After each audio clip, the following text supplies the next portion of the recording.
Los países que integraban la Unión Soviética eran Armenia, Azerbaiyán, Estonia, Georgia, Kazajistán, Letonia, Lituania, Moldavia, Rusia, Hungría y Tayikistán.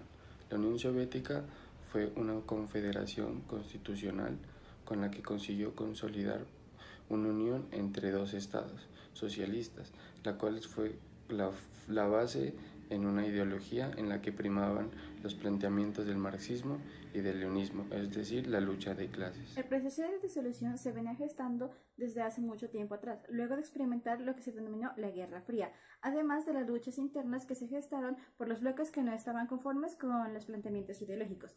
La URSS se disuelve el 8 de diciembre de 1991, cuando Rusia, Ucrania y Bielorrusia acordarán formar una comunidad de estados independientes.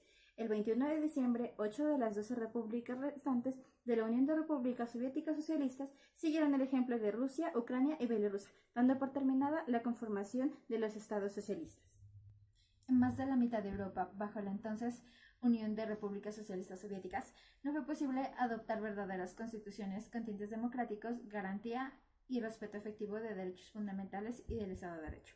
En la Constitución de la Unión Soviética de 1977 se reconocían derechos y libertades como la libertad de expresión, libertad de conciencia, libertad de prensa, el derecho a manifestarse, libertad de asociación, entre otras, y se precisaba que dichos derechos se garantizaban solo en el contexto de las necesidades colectivas de la sociedad. Si bien en constituciones de países socialistas se reconocían derechos humanos, muchas veces fueron plasmados sin su correctivo reflejo en la práctica.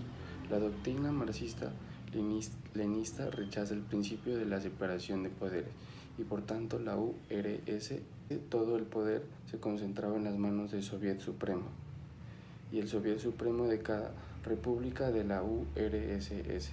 Los consejos de los ministros de la antigua URSS y de las repúblicas soviéticas socialistas, las administraciones públicas y los juzgados estaban subordinados a los soviets No había lugar para la separación y el equilibrio de poderes. Solo había asignación de funciones entre los diversos órganos de la administración estatal, las jurisdicciones y la procuratura, conforme al principio de unidad de los poderes de la Unión Soviética. No se permitía que las administraciones o las jurisdicciones rivalizaran con el poder del Soviet Supremo, órgano supremo del poder del Estado. De este modo, y durante un periodo prolongado de tiempo, se careció de control constitucional, que era contrario al principio del poder absoluto del Soviet Supremo. Fue hasta 1989, durante el periodo de la perestroika, que se estableció un comité de vigilancia institucional de la URSS, pero que no sobrevivió al push de 1991.